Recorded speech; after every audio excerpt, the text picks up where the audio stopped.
बोल.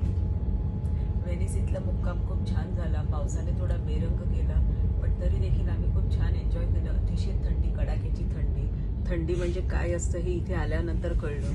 कारण मुंबईत आपल्याला थंडीच समजत नाही, अलीकडे तर थंडी पडतच नाही, त्यामुळे थंडीचा काहीच अनुभव नव्हता. परंतु इथे आल्यावर ज्यावेळी आम्ही इथली 3 बेटं बघितली, तिथलं वास्तव्य, तिथे लोकांचं राहणीमान वगैरे हे सगळं बघितलं. आम्हाला एक गाईड देखील मिळाला होता. खूप छान त्याने माहिती दिली इथल्या लोकांचे राहणीमान वगैरे सगळं.